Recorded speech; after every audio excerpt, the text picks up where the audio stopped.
नाज़रीन, इमरान याकूब खान साहब और जफ़र हिलाली साहब के साथ मैं हूं Sameena Pasha. Program view point में आपको खुशामदीद कहती हूं। तहरीक अदम एतमाद की तैयारियां अपोजिशन की जारी और सारी थी, लेकिन इस दौरान इससे पहले ही उन्होंने लॉन्ग मार्च का भी ऐलान कर रखा था। पाकिस्तान किसान पीपल्स पार्टी ने पीडीएम से अलग यानी आज के रोज़ लॉन्ग मार्च करने का प्लान किया था और दूसरी जानिब पीडीएम ने अपना 23 मार्च का जो ऐलान है वो कर रखा है।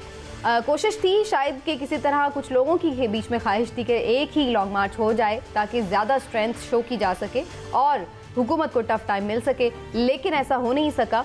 और काफ़ी मुलाकातों के बाद भी हमने देखा कि पीपल्स पार्टी अलग सोलो फ्लाइट ही ले रही है। लॉन्ग मार्च उनका जारी और सारी है और उनका ये क्लेम है कि जनाब बहुत बड़ी तादाद में लोग उनके साथ हैं, एक समंदर है जो उमड़ आया है। लेकिन अभी ये जानना ज़रूरी है कि जनाब आप लोग भी ले जाएं भले, लेकिन आखिर इस लॉन्ग मार्च का मकसद क्या है, इससे क्या आपको समरात मिलने वाले हैं, इसका इम्पैक्ट क्या होने वाला है और फिर आगे चलकर इसकी स्ट्रेटजी क्या होगी, कहाँ जाके ये हुकूमत को कोई प्रॉब्लम भी कर सकेगा या फिर ऐसा कुछ भी नहीं होगा जो कि इसके साथ जोड़ा जा रहा है।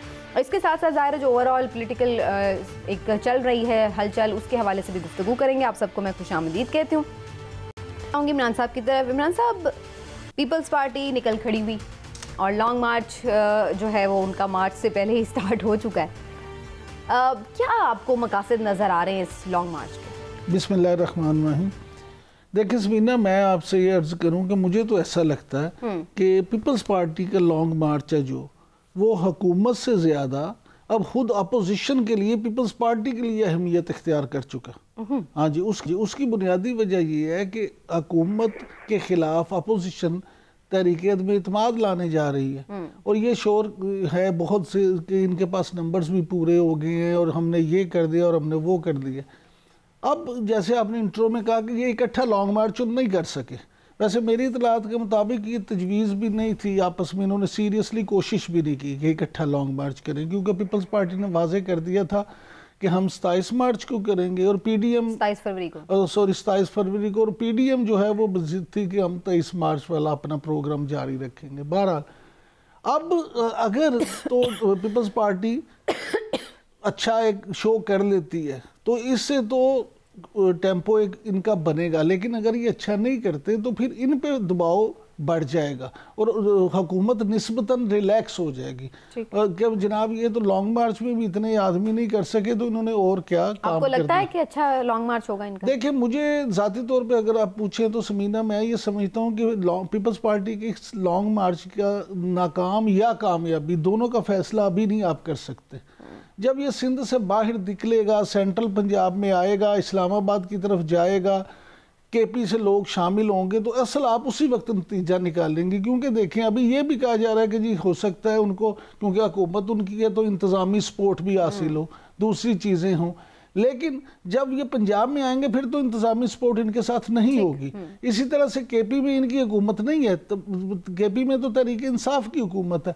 अब अगर उस वक्त लोग ये इकट्ठे कर लेते हैं तो फिर ये यकीनन एक अच्छा और कामयाब शो होगा। बिल्कुल ठीक है, लेकिन इसमें हम आगे चल के देखेंगे कि क्या ये वही लोग हैं जो सिंध से ही थ्रू आउट साथ चलते आ रहे हैं, हर जगह से लोग शामिल हो रहे हैं। लेकिन पहले हिलाली साहब का कमेंट लूंगी।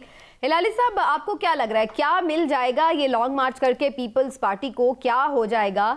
दावे तो बड़े बड़े किए जा रहे हैं उनकी तरफ से, और कितना इम्प्रेसिव होगा? क्या हो जाएगा तो अभी से पता चल रहा है क्या हो जाएगा। पब्लिक का नुकसान हो जाएगा, पब्लिक का नुकसान हो रहा है। मैंने आपके आदमी प्रोड्यूसर को भेजा है, तो फायर ब्रिगेड के ट्रक्स इस्तेमाल हो रहे हैं पोल्स लगाने कराची के पुलों पे, और पुलिस मोबाइल्स देख सकते हैं ये फोटोग्राफ्स में, ये पीपीपी के फ्लैग्स लेके जा रहे हैं। तो कितने पैसे सैंक्शन हुए या मार्च के लिए? 30 करोड़ हुए हैं, 30 अरब हुए हैं, कितने हुए हैं? और अगर 30 करोड़ भी हुए हैं, आपको मैं लिख के दे सकता हूं कि जिधर भी ये जाएंगे और पैसे फेंकेंगे लोग आएंगे। और इस किस्म का अब्यूज ऑफ ऑफिशियल फैसिलिटीज मेरे ख्याल में ये तो ऑलमोस्ट क्रिमिनल है। अगर आप मार्च कर रहे हैं, पहले तो आप जिधर मार्च कर रहे हैं, आप जिन लोगों को अस्पताल पे जाना होता वो नहीं जा सकते हैं, वो आप रोक रहे हैं। दूसरा, पुलिस वैन को इस्तेमाल करना और ट्रक्स को फायर ब्रिगेड, कितने आग लग गए और फायर ब्रिगेड नहीं जाएगा क्योंकि वो बिलावल भुट्टो के तस्वीर लगा रहे हैं ऊपर। It's something terrible. मैं समझता हूँ it's a very bad beginning. अच्छा, हालांकि अब आप पूछ रहे हैं इसका असर क्या होगा, क्या असर होता है मार्चेस का? जी खुदा के लिए मुझे तो कोई असर एक मार्च का भी याद है। मुझे सिर्फ एक चीज याद है, वो जो रिसेप्शन मिला था बीबी को जब आई थी 1986 में, और उसके बाद जो इस वक्त जब आई थी बेचारी, उसके बाद उसको उसके खिलाफ क्या बम वम और क्या आप रिमेम्बर करते हैं? कौन सा मार्च हुआ, क्या हुआ? कुछ नहीं होगा। लेकिन जो इफ्तिखार चौधरी वाला मार्च था ना हिलाली साहब, आपको याद होगा, साबिक चीफ जस्टिस के लिए जो वो अभी गुजरांवाला पहुंचा था और फिर हमने देखा था कि काम हो गया था। हाँ, वो तो अलग था। और उस वक्त कौन था आर्मी चीफ, वो भी अलग बात था, है ना। उस वक्त वो जो फोन कॉल गया था वो भी अलग बात था। खैर वो सब छोड़ें आप। देखिए, मच मोर इंटरेस्टिंग जो चेंजेस इस वक्त हो रहे हैं। अब मुझे तो आपको पता है कि मेरा क्या ख्याल है, मगर मैं समझता हूँ कि ये चौधरी जो हैं ये तो बड़े सस्पिशियसली अभी एक्ट कर रहे हैं। ये देखिए, मैं आपसे पूछना चाहता हूँ ये करना क्या चाहते हैं? लगता है ऐसा है कि ये वो क्या कहते हैं, किश्ती से दूसरे कुश्ती में जंप कूदना चाहते हैं। एक बेटा मिलता है कुछ कहता है, बाप मिलता है कुछ और कहता है। क्या भाई, कितना देर लगता है आपको कहने नहीं हम बागी नहीं है? जो भी आपके पास आता है पूछता है, आप कहना चाहते हैं ना कि अगर आप कहना चाहते थे हम बागी नहीं है तो आप कह सकते हैं। 10 मिनट में लगता है, 20 मिनट में अगर चाय का कप लगता है इतना देर। ये तो दिनों पे दिन सबको मिल रहे हैं। क्या बात है, इनकी उर्दू नहीं समझ आ रही है लोगों को। और दूसरी बात ये है, इन्होंने बड़ा ऑपोजिशन को एक चीज तो मैं जरूर कहूंगा, हमारे जो बेचारे कौम है अनपढ़ लोग खास तौर के, उनको तो वो समझा दिया है कि महंगाई ये सब इमरान खान का कसूर है।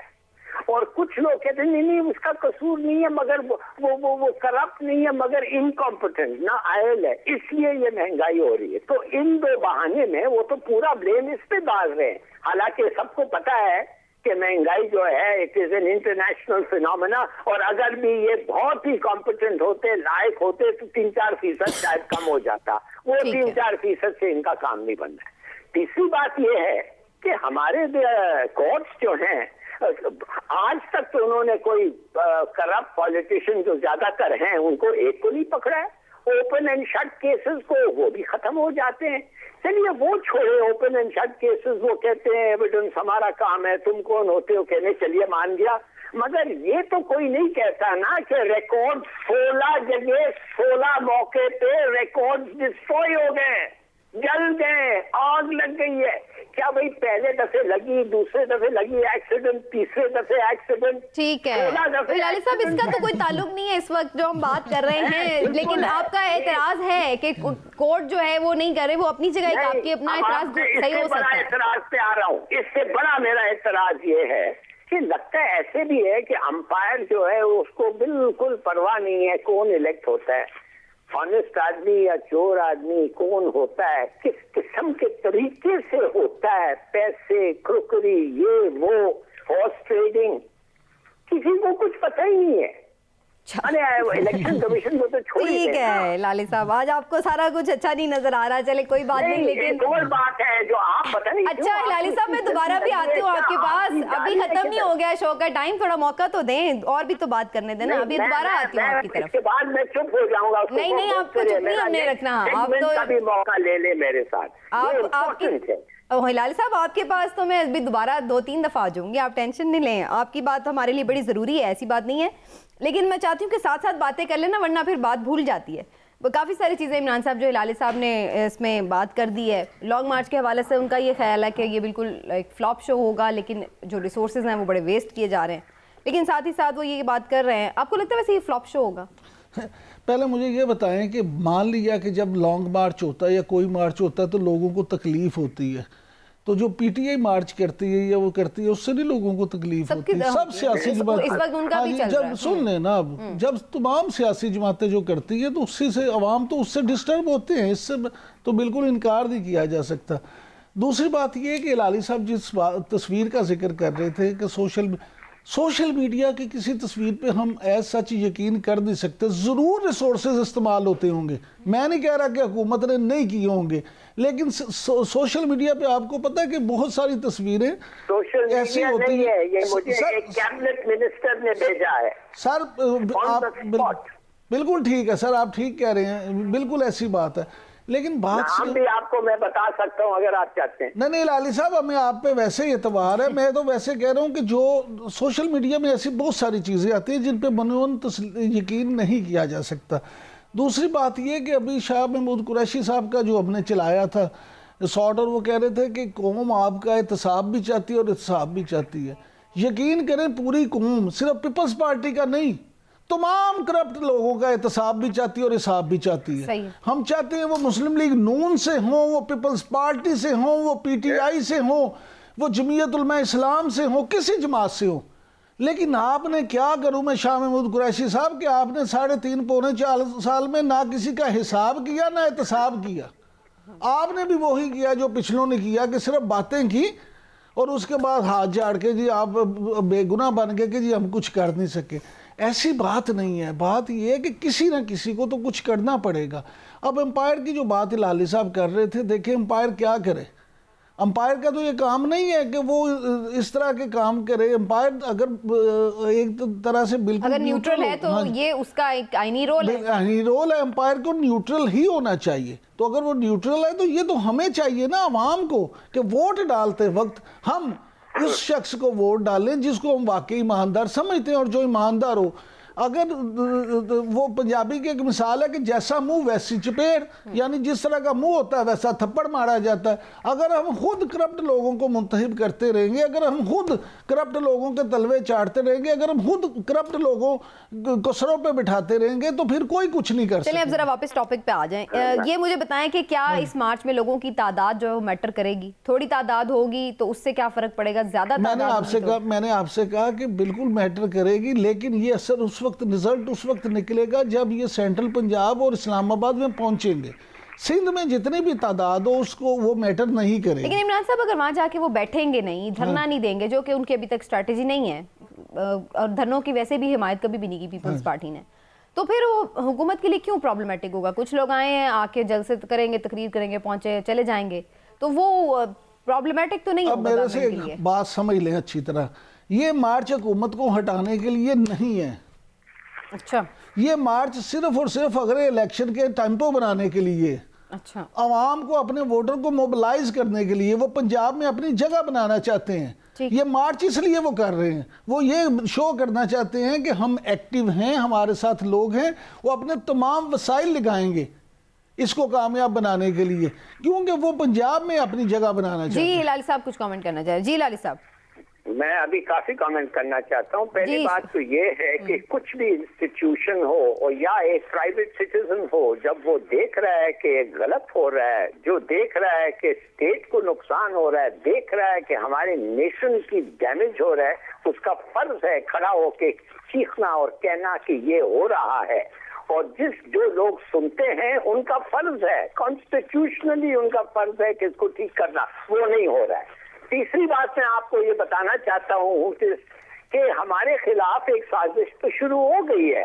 वो साजिश है बाहर की। वो चाहते हैं, हमारे अमेरिकन दोस्त जो हैं वो चाहते हैं, they make no bones about it. और खास तौर जो हमारे जो लोग उधर पनाह ले रहे हैं वो बता रहे हैं कि भाई अमेरिका चाहता है कि इसको निकालो और इसको निकालो। और जब अमेरिका चाहता है एक आदमी को निकालने तो फिर समझे कि GCC जो है, गल्फ कोऑपरेशन काउंसिल, वो भी चाहता है। वो तो एक ऑटोमेटिक फिक्स हो जाता है ना, जब वो चाहते हैं तो वो चाहता है। अब आप मुझे बताएं, अमेरिका हो गया और GCC कंट्रीज हो गए, क्या आपका ख्याल है इनमें जो प्रेशर आएगा, मैं कहता हूँ एस्टेब्लिशमेंट पे आएगा, वो आसान है?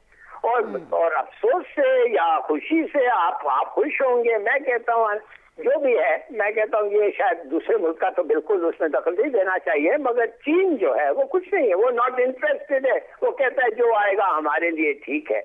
तो देखिए, मैं पूछना ये चाहता हूँ कि ट्रिपल प्रेशर आ रहा है और हम लोग आस्ते आस्ते यही लोग, वही लोग जो इस वक्त हम उनको निकाले थे और चोर चोर करके निकाले थे, एक चोर को नहीं पकड़ा है, कुछ नहीं किया और वापस पावर उनके हाथ में जा रहा है। It's very sad. मैं समझता हूँ ये मुल्क तबाह हो जाएगा।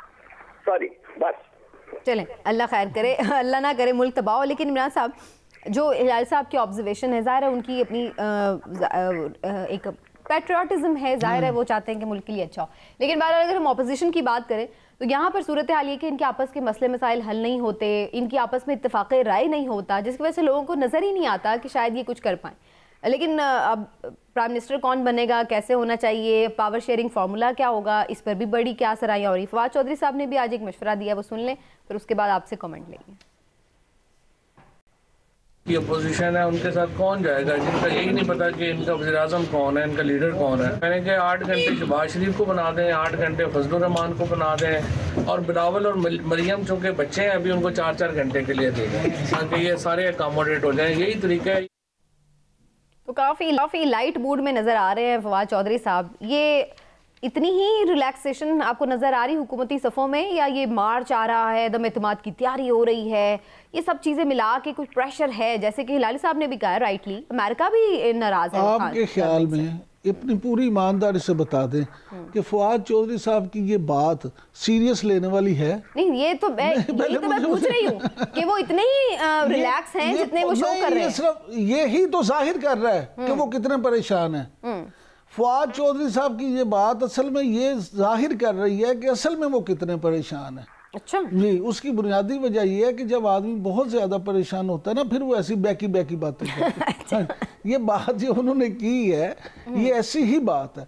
देखें, बात सुने, कोई भी पाकिस्तानी, मैं ये समझता हूँ कि सिवाय को 2-4 होंगे जो गद्दार होंगे, अदरवाइज पाकिस्तान के 23 करोड़ अवाम में से 22 करोड़ 90 लाख ऐसे लोग हैं, इससे भी ज्यादा, बल्कि जो उतने ही मुहिब्बे वतन है जितने हिलाली साहब, मैं या हमारे को फौजी जवान। जाहिर है पाकिस्तान का यही तो अल्लाह के नाम पे ये बना है और यहाँ रहने वाला हर बंदा, हर पाकिस्तानी इस मुल्क से उतना ही प्यार करता है जितना कोई ज़्यादा से ज़्यादा बेवतन होने का दावेदार करता है। लिहाजा ये सिर्फ कह देना कि फ़लाँ बंदा मुहिब्बे वतन है और फ़लाँ बंदा नहीं है, मैं ज़ाती तौर पर समझता हूँ ऐसी कोई बात नहीं है। अलबत्ता आपको स्ट्रेटजी से इख्तलाफ हो सकता है, आपको तर्ज सियासत से इख्तलाफ हो सकता है, आपको उनके अमल से इख्तलाफ हो सकता है। अब बात यह है कि अगर वही लोग जिनको हिलाली साहब नहीं चाहते कि वो आए, क्योंकि बड़ी मुश्किल से इन्होंने उन्हें निकाला था, तो वो लोग अगर लोग उन्हें सेलेक्ट करते हैं, नहीं, वो लोग क्यों आ रहे हैं? वो लोग फिर इसीलिए आ रहे हैं कि जिनको ये लाए थे वो परफॉर्म नहीं कर सके। अगर ये अच्छा परफॉर्म कर देते तो लोग जो हैं कभी भी उनको वापस ना लाते या वो उनकी ये जगह ना बनती। अब ये तो देखें ना, परफॉर्म करते तो कुछ होता, लेकिन अगर आप किसी बंदे को ले आए और वो परफॉर्म भी ना करे तो फिर दूसरे की जगह तो बनेगी। ठीक है, चलें, आपको लगता है जी गवर्नमेंट ने परफॉर्म नहीं किया, इस वजह से ये सारे मसले मसाइल है, लेकिन ये भी शुनीद है कि शायद प्राइम मिनिस्टर साहब आने वाले दिनों में कौम से कोई खिताब करें और महंगाई के हवाले से जो एक मुतवक्किल लहर का जिक्र किया जा रहा है उसके हवाले से कौम को एतमाद मिलें। लेकिन क्या हुकूमत का कोई भी वर्जन अवाम बाय करेगी या फिर PDM की ये जमातें या पीपल्स पार्टी जो लॉन्ग मार्च कर रही है उसका हिस्सा बनेगी, ये अवाम पर का फैसला होगा और अवाम पर ही हम छोड़ते हैं। ब्रेक लेते हैं नाज़रीन, ब्रेक से वापस आते हैं तो बात करेंगे PSL के हवाले से जो कि इख्तिताम पजीर हो रही है, लेकिन इस लीग से पाकिस्तान को क्या कुछ मिला, इस पर बात करेंगे एक ब्रेक के बाद। हमारे साथ रहिए।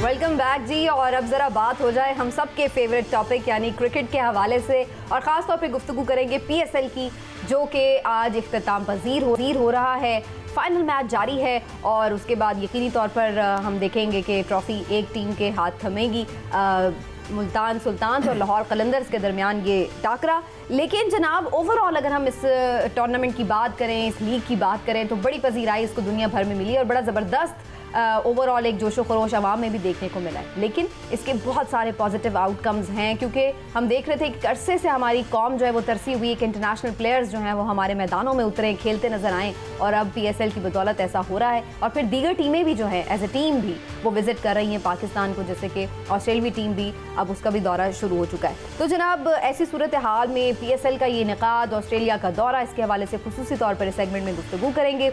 और हमारे साथ आज खास तौर पर मौजूद हैं स्टार बैट्समैन सलमान भट्ट साहब, तो उनसे ही बात का आगाज़ करूँगी मैं इस सेगमेंट में। सलमान, मैं तो आपको भी मुबारक दूंगी और सारी कौम को भी कि इतना ज़बरदस्त माशाल्लाह ये इवेंट है और इतना पीसफुली ऑर्गेनाइज भी हुआ और अब इख्तिताम पजीर हो रहा है। ओवरऑल आप क्या समझते हैं, कितना पॉजिटिव है, इतना पीसफुली माशाल्लाह से सब चीज़ें अच्छी मैनेज हो जाएं, ऑर्गेनाइज हो जाएं, और पाकिस्तान की क्रिकेट में, पाकिस्तान में क्रिकेट की जो बहाली है उसके लिए कितना ये पॉजिटिव है? सबसे पहले तो जी, जैसे आपने कहा, सबको, पूरी पाकिस्तानी कौम को बहुत मुबारक। The way it has been organised has been simply brilliant. और आई थिंक कि PCB को और जितने भी हमारे सिक्योरिटी के इदारे हैं, जो लोग इसके साथ डिफरेंट कैपेसिटी में अटैच्ड है, उन सबका ये एक हाई क्लास परफॉर्मेंस है। इसको स्मूथली लेके चलना, बीच में एक ओमिक्रॉन ने भी सर उठाया था, जो आपके डॉक्टर्स के पैनल और वो वाली टीम्स हैं वो भी बहुत मुबारकबाद की मुस्तहिक है। हमने कोई इतनी मेजर प्रॉब्लम्स नहीं देखी।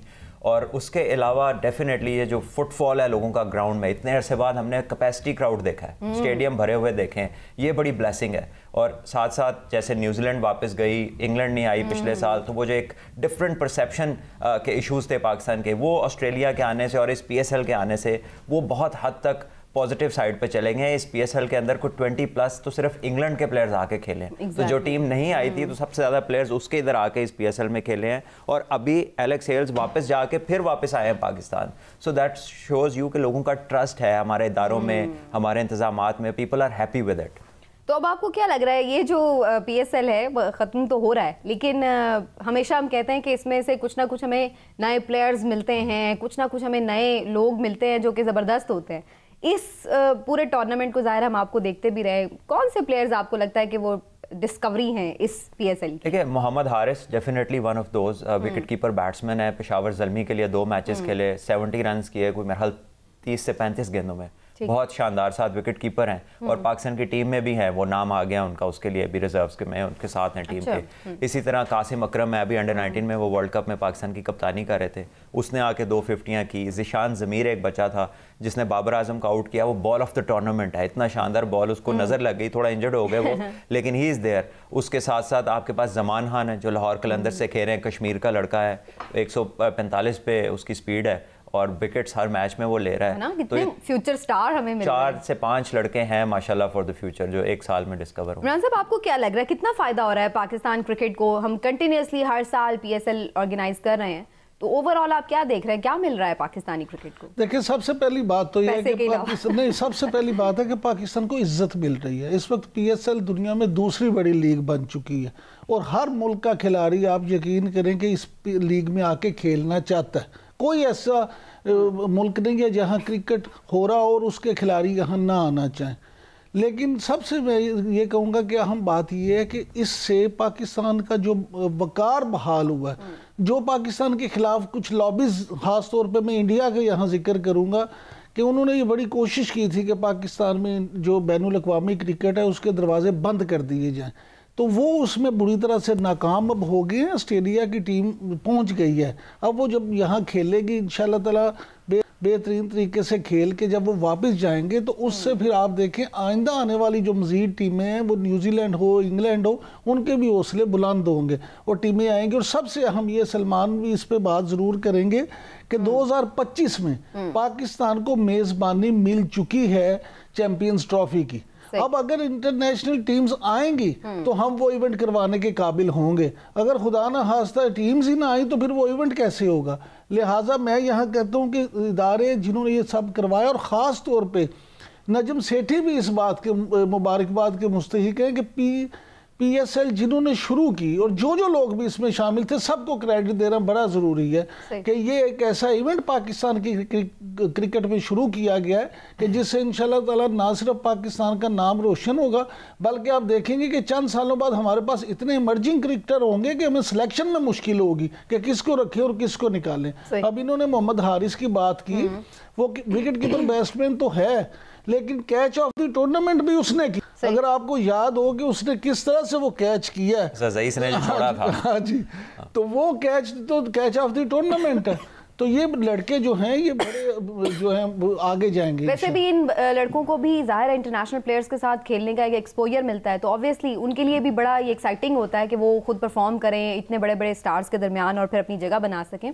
हिलाली साहब से भी मैं थोड़ी ज़रूर बात करूंगी इस हवाले से। ऐसे हिलाली साहब, क्रिकेट तो वैसे एक ऐसा इशू है, ऐसा मौजू है हमारे पाकिस्तान में कि जिसके सभी एक्सपर्ट होते हैं, और ख़ासतौर पर जब हम मैच देख रहे होते हैं तो हम इतने एक्साइटेड ऐसे होते हैं कि जैसे हमें ज़्यादा अच्छे से खेलना आता है। लेकिन आपको क्या लग रहा है ओवरऑल एक हमारी अपनी लीग है, इसका इतना ज़बरदस्त सा इनेकाद होना कितना पाकिस्तान की क्रिकेट के लिए ये बेहतर है, अच्छा है, और आगे आप क्या देख रहे हैं फ्यूचर इसका? इंडिया को भी बुलाएं क्या इसमें? फ्यूचर तो बड़ा ब्राइट है, मगर मैं दो ऑब्जर्वेशंस कहना चाहता हूँ। एक तो मैं एक बताना चाहता हूँ आप लोगों को कि अंग्रेजी में एक एक्सप्रेशन है जो कहते हैं दैट्स नॉट क्रिकेट।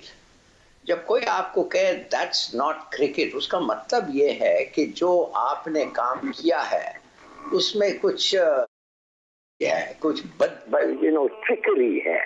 तो जब एक्सप्रेशन कोई कहता है दैट्स नॉट क्रिकेट, उसका मतलब नहीं है तुमने कोई गलत काम किया है, तुमने कोई बुरा काम किया है और सस्ता काम किया है। तो जब से ये हिंदुस्तानी आ गए हैं और आरएसएस के लोग ये बन गए हैं इंडियन क्रिकेट के सरबराह, उस वक्त से आप देख रहे हैं जैसे वो खत आया था ऑस्ट्रेलिया के बाद, जो कुछ लोगों ने वो पैनिक करके वो वापस चले गए थे, दैट इज नॉट क्रिकेट। उस किस्म की हरकत को कह सकते हैं दैट्स नॉट क्रिकेट, मगर इंडियंस नहीं पहचानते हैं, इसलिए वो आरएसएस टेक ओवर तो हो गया है। दूसरी बात मैं सलमान भट्ट से पूछना चाहता हूँ। भट्ट साहब, आप मुझे मेहरबानी से बताएं कि 5 दिन का एक टेस्ट मैच होता है, 50 ओवर का एक और टेस्ट मैच होता है और 20 ओवर का तीसरा किस्म का टेस्ट मैच हो रहा है, और सुना अब 10 ओवर का भी होने लगा है कुछ। मैं आपसे जानना चाहता हूँ, ये एक टीम से तो फिर नहीं चल सकता ना। आपको जो चाहिए 5 दिन के टेस्ट मैच पे, आपको तो एक ऐसा आदमी चाहिए जो रन ना बनाए, वो उधर ही टिके रहे। मगर 50 ओवर में वो 3-4 बॉल खेलने के बाद उसको हिट करना जरूरी है। चेंजेस हिलाली साहब टीम में, बिल्कुल आप सही कह रहे हैं, होती भी है। 20 ओवर के मैच में तो वो पहले बॉल से ही आपको वो गिल्ली डंडा शुरू हो जाता है। तो बताएं आप कैसे कर रहे हैं ये?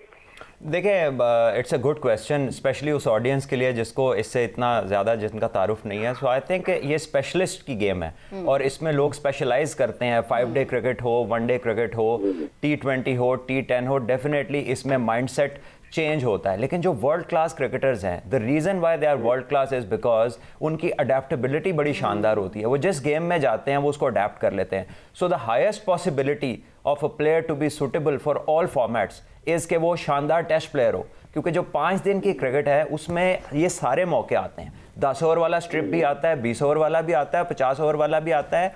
उसके बॉलर को हर सेशन में अपनी लेंथ बदलने का आर्ट आता है, बिकॉज जब सनलाइट लगती है, सुबह मॉइस्चर होता है, शाम को रिवर्स होता है ball, old ball, new ball, तो हर फेज से वो गुजरता है। तो जिस मुल्क का फर्स्ट क्लास का जो सिस्टम है, जिसे हम 4 दिन का मैच कहते हैं, पाकिस्तान में उसको कायद-ए-आज़म ट्रॉफी बोलते हैं, वो जिस मुल्क का स्ट्रॉन्ग है उनके पास क्रिकेटर्स के अंबार है।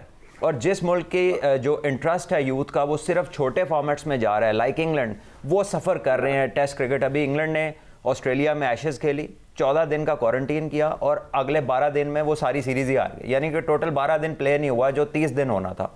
सो England is suffering because too many youngsters are looking to play only league cricket. जिस मुल्क का 4 दिन का स्ट्रक्चर स्ट्रॉन्ग है उसके लिए कोई प्रॉब्लम नहीं होगी। और बड़ी आपने सही बात की। एक बड़ी बात समीना, खास तौर पे मैं पूछना चाहूँगा भट्ट साहब से। भट्ट साहब मुझे ये बता दें कि हमारे यहाँ जो देखने में है, देखिए ऑस्ट्रेलियन क्रिकेटर्स माशाल्लाह सुपर फिट होते हैं, हमारे यहाँ इंजरीज बहुत हो जाती हैं, मसाइल फिटनेस के बड़े होते हैं। क्या आप नहीं समझते कि पीसीबी को कोई ऐसा प्लान भी करना चाहिए कि जो बच्चे देखें वो 10, 11, 12 या 14 साल के बच्चे हों जिनमें वो टैलेंट देखें, और उनकी फिटनेस के लिए उनके लिए शुरू से कोई ऐसा काम किया जाए कि हमारे पास भी सुपर फिट बच्चे हों जो आके क्रिकेट खेलें? जी बिल्कुल, ये बड़ी एक पॉजिटिव और शानदार अप्रोच होगी जिस दिन भी इसे पाकिस्तान प्रॉपर्ली टेक ओवर करेगा। प्रॉब्लम यह है कि हमारे इंस्टीट्यूशंस इन्वॉल्व नहीं हैं इस काम के अंदर। आपके जो प्राइवेट स्कूल्स हैं वो 1 दिन का स्पोर्ट्स डे कराते हैं और उनके ऊपर कहीं लाजिम नहीं कोई करता कि भाई ये एक्स्ट्रा नहीं, ये को करिकुलर एक्टिविटी है। हम सबके बच्चे स्कूल्स में जाते हैं, वो एक दिन का साल में स्पोर्ट्स डे होता है और वो उसको एक्स्ट्रा करिकुलर कहते हैं। वेल, दुनिया में जो सुपर पावर्स हैं, जो ओलंपिक टेबल पे टॉपर्स हैं, वो यूएसए है, रशिया है, इंग्लैंड है, चाइना है। ये सुपर पावर्स में स्पोर्ट्स के ऊपर एक बहुत बड़ी रिसर्च और फंडिंग की जाती है। अनफॉर्चुनेटली पाकिस्तान में कोई गवर्नमेंट का उस तरह से ध्यान, किसी का भी, ये नहीं कि कोई मौजूदा गवर्नमेंट, कभी भी किसी दौर में कोई मेजर शिफ्ट हमें स्पोर्ट्स में नज़र नहीं आया। कोई एक आधा सरबराह आता है जो खुद स्पोर्ट्स का शौकीन होता है, तो वो उस पर ज़रा कुछ तवज्जो दे देते हैं। जब वो चले जाते हैं तो उनके साथ ही उनकी पॉलिसी भी चली जाती है। It has to come as a policy और इंस्टीट्यूशनलाइज करना पड़ेगा, ताकि बच्चे यंग एज से उन्हें पता हो खाना क्या है, उनका बॉडी टाइप क्या है, उनकी ट्रेनिंग क्या है, उनके साथ जो उनके स्कूल के कोचेज हों वो अटैच हों, और सबसे पहले आपकी कोच और ट्रेनर और न्यूट्रिशन की एजुकेशन स्कूलों में पढ़ाई जाए। ये तो हमें पता है इंटरनेशनल लेवल पे आके इन चीज़ों का चलता है, इसलिए हम दुनिया से लेट होते हैं। हम तो इतने लिमिटेड रिसोर्सेज में फिर भी इतना अच्छा टैलेंट जो है वो ग्रो करा है, तो अगर प्रॉपर उसको ऑर्गेनाइज कर दिया जाए तो क्या ही ज़बरदस्त हो। चलिए जी, अब वक्त थोड़ा है तो मैं ज़रा ऑस्ट्रेलिया के दौरे के हवाले से भी कमेंट ज़रूर लूँगी आपसे। क्या हम फोर्स ही करें? ऑस्ट्रेलिया की टीम बहुत तगड़ी है, भले हम बहुत अच्छा माशाल्लाह पीछे परफॉर्म करते चले आए हैं, लेकिन फिर भी एक वो खदशा रहता है कि ऑस्ट्रेलियन टीम हमेशा ज़ाहिर है पाकिस्तान के लिए एक टफ हरीफ होती है। कितने आप पॉजिटिव हैं? देखिए, ऑब्वियसली इसमें पॉजिटिव्स तो हैं। सबसे पहले तो ये सीरीज़ पाकिस्तान में है, सो द पिचेस भी प्रिपेयर वो हमारी मर्ज़ी की होंगी, और हमें जो है वो ड्राई पिचेस ही हम प्रिपेयर करेंगे, बिकॉज हमारे स्पिनर्स भी अच्छे हैं और हमारी फास्ट बॉलिंग रिवर्स स्विंग पे रिलाई करती है। ऑस्ट्रेलिया कितना स्ट्रॉन्ग है, ऑस्ट्रेलिया की जो एक फितरत है कि वो लड़ते हैं कैसी भी कंडीशन हो, they know the art of fighting, they will come at you every time. जब तक वो एक्चुअली हार ना जाए मैच, वो लास्ट बॉल तक लड़ते हैं। So to beat them you have to fight them more than जितना वो लड़ते हैं। और आई थिंक कि पाकिस्तान के पास बेहतरीन मौका है, बिकॉज आगे टेस्ट चैंपियनशिप के ये पॉइंट्स काउंट होने हैं इस सीरीज़ के। Pakistan is playing in Pakistan, तो इससे अच्छा हमारे पास चांस नहीं है। ऑल्दो इट्स टफ, लेकिन it's not impossible. Babar Azam Karachi Kings को लीड कर रहे थे, लेकिन वो अच्छा परफॉर्म नहीं कर सके। आप समझते हैं कि कोई मोराल उनका कहीं डाउन ना हो जब वो ऑस्ट्रेलिया के अगेंस्ट उतरें? नहीं, I think league cricket does not matter and it should not matter. देखें, बाबर आजम की से नहीं कराची किंग्स की क्या टीम है, वो तो जिन्होंने रिक्रूटमेंट की थी 8 ऑलराउंडर थे उस टीम में।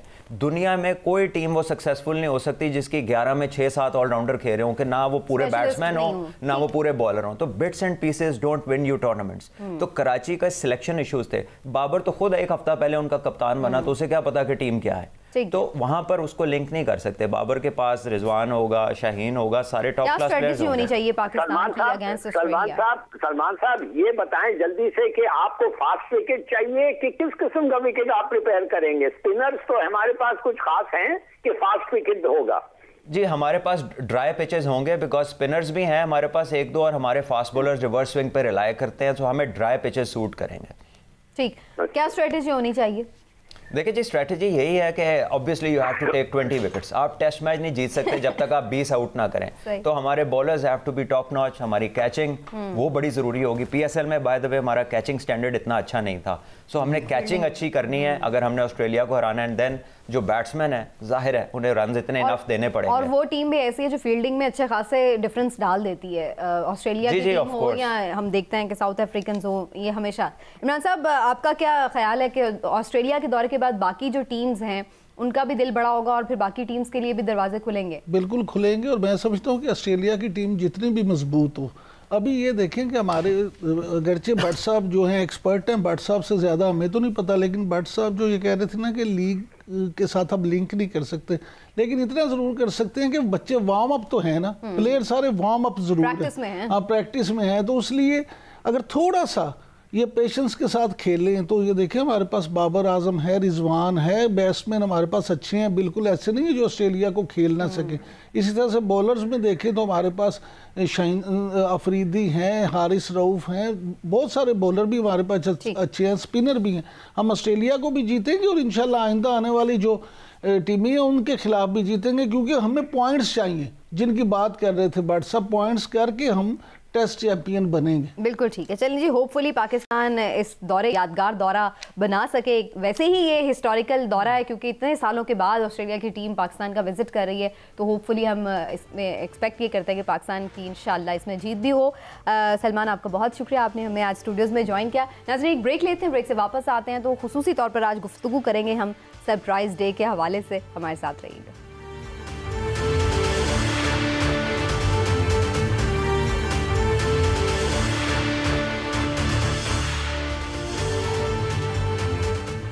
आज सरप्राइज डे भी है और बल्कि अगर ये कहा जाए कि फैंटास्टिक टी डे है तो ये भी गलत ना होगा। ज़बरदस्त आज का दिन पाकिस्तान की तारीख के लिए, क्योंकि हमने इंडिया को मुंह तोड़ जवाब दिया और उसकी जारहियत का मुकाबला भी किया और इसके साथ साथ उन्हें अच्छा सबक सिखा दिया कि आइंदा वो कोई ऐसी पंगे लेने की पाकिस्तान के साथ कोशिश ना करे। तो इस लिहाज से 27 फरवरी उन्हें हमेशा याद रहेगा। आज हम सारे इस बात को सेलिब्रेट कर रहे हैं और इसके साथ साथ इस अज़्म की तजदीद भी कर रहे हैं कि हम अपने मुल्क के लिए, उसके दिफा के लिए सब एक साथ खड़े हैं और इस सिलसिले में कोई किसी में इख्तिलाफ नहीं है, ये चाहती है बिल्कुल। हिलाली साहब, आप समझते हैं कि जो 27 फरवरी 2019 का एक दिन है वो अब एक ऐसा वाक़या हो चुका है कि जिसके बाद इंडिया डायरेक्टली अब पाकिस्तान के साथ कभी भी कोई भी एस्केलेशन नहीं करेगा, कोई पंगा लेने की कोशिश नहीं करेगा?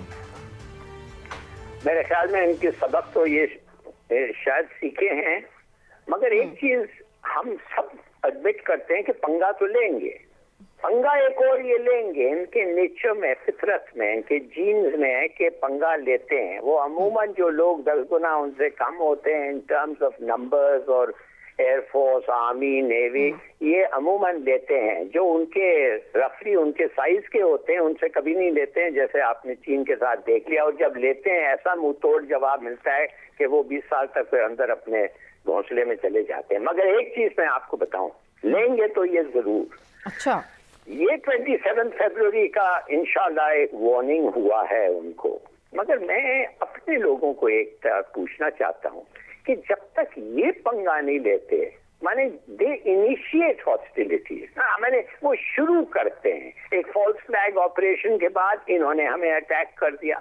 अब अगला दफे जब ये होगा, क्यों ऐसा ये नहीं हो सकता है कि हम पहले इनको मारें, हम पंगा लें?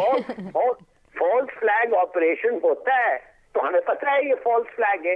अगर हमें नहीं पता, किसको पता है? हमें तो इंडियन से भी ज्यादा पता होगा कि ये फॉल्स फ्लैग है कि जेन्युइनली हमने किया है। तो अगर ये फॉल्स फ्लैग है, अगर जेन्युइनली हम करते हैं इनके खिलाफ, तो फिर हम तैयार हैं, डजंट मैटर। मगर अगर ये एक फॉल्स फ्लैग होता है, इन लोग अटैक करने के पहले हमें करना चाहिए। नहीं, हम पीसफुल नेशन है ना हिलाली साहब, हम ऐसे बिला वजह नहीं अटैक करते। हम पीसफुल हैं, रिस्पॉन्सिबल हैं। देखिए, जब जंग में जाते हैं कोई पीस नहीं होता। अब दूसरी बात, मैं इनसे एक और सवाल पूछना चाहता हूं हमारे कमांडर से कि आपने जाके फुटबॉल फील्ड पे आप अपने बम फेंक दें, जब साथ वाले घर के अंदर इंडियन आर्मी कमांडर्स मिल रहे थे और शायद यही बात कर रहे थे कि हम पाकिस्तान को कैसे अटैक करें, मगर आपने जाके अपने बम आपने फुटबॉल फील्ड पे फेंक दिया। क्यों? इसलिए कि जब उन्होंने आके आपके तालिब्स को बॉम्ब करने की कोशिश की और पता नहीं उन्होंने क्या क्या बहाने मदरसा को ये करेंगे, उन्होंने सिर्फ एक कौवा और 4-5 पेड़ों को शहीद कर दिया। तो इसलिए हमने सोचा कि कोई जरूरत नहीं है उनका मारना, हम भी बॉम्ब ऐसी जगह फेंकते हैं कि बताते हैं कि हम कर सकते थे मगर हमने नहीं किया। अरे यार, उन्होंने क्यों नहीं मारे वो जो लोग होने थे उधर? इसलिए कि उनकी इंटेलिजेंस बुरा था, इसलिए कि उनका निशान बुरा था। अब हमारा तो निशान, हम तो जानते थे कि वो किधर हैं, तो हमने क्यों नहीं जाके उन पे बम डाला? हम तो केपेबल थे, लेकिन हमने सिर्फ उन्हें एक मैसेज देना था ना, हमने कोई जंग थोड़ी छेड़नी थी लाली साहब। क्या हमने ये तो फिर नूरा कुश्ती हो गया है ना। वो चाहते हैं कि हमें मारे इंटेंशनली, और वो इंटेंशनली गलत। चलिए लेट मी टेक इमरान साहब पॉइंट ऑफ व्यू। ठीक है हिलाल साहब, आपका पॉइंट ऑफ व्यू आ गया। इमरान साहब, हिलाल साहब तो बड़े आज एग्रेसिव है, वो कहते हैं छड़ना नहीं किसी ने। मुझे ये बताएं, हिलाली साहब एग्रेसिव कब नहीं होते? हिलाली साहब नौजवान आदमी है ना, इसलिए एग्रेसिव रहते हैं हमेशा। अब बात ये 27 फरवरी एक ऐसा दिन है, पाकिस्तान ने उस दिन में अपने अज़ली दुश्मन इंडिया को दिफाई सतह पर, इंफॉर्मेशन की सतह पर और सफारतकारी की सतह पर, तीनों जगहों पर ना सिर्फ शिकस्त दी बल्कि उसके गुरूर को खाक में मिला दिया। अब मामला ये है कि हिलाली साहब ने जितनी बातें की वो सारी क्योंकि जज्बात में आके, जज्बात की रोह में बैठ के उन्होंने ये बातें की। हमें देखें, मैं समझता हूँ उस वक्त हमारी फ़ौज का बिल्कुल सही फैसला था, हमारी हुकूमत का बिल्कुल ठीक फैसला था, क्योंकि हम तो ये साबित करना चाहते हैं, पूरी दुनिया को ये दिखाना चाहते हैं कि हम एक ज़िम्मेदार नेशन है, हम एक ज़िम्मेदार कौम हैं। और ये देखें कि ये है निशाना जहाँ ये बैठे हैं, ये है उसकी तस्वीर, लेकिन हमने ये यहाँ पे हिट किया है ताकि हम बता दें कि हम कर वो भी सकते थे, लेकिन हमने जिम्मेदारी का एहसास किया है, लेकिन तुम्हें ये एहसास दिला दिया है कि बच्चों अगर आइंदा करोगे तो फिर हम ये ग्राउंड पे नहीं फेंकेंगे, फिर ये बम सीधा उधर ही आएगा जहां तुम बैठे होगे। ठीक है। दूसरी बात ये कि जो आप ये देखें कि पाकिस्तान एयरफोर्स इंडियन एयरफोर्स से तादाद के मामले में, वसाइल के मामले में कम है, छोटी है, लेकिन जज्बे के मामले में हम उनसे कहीं आगे। और ये हमने बार बार साबित किया माशाल्लाह। वक्त खत्म हो गया जी, और वी होप कि हमारे जो इस वक्त पाकिस्तान है वो मजबूत हाथों में, इसलिए हमें कोई परेशानी की बात नहीं है। हम अपनी अफवाज पाकिस्तान के साथ खड़े और हमें उन पर फख्र है। आज के प्रोग्राम से नाज़रीन इतना ही, इंशाल्लाह फिर आपसे मिलेंगे। अपना ख्याल रखिए, अल्लाह हाफ़िज़।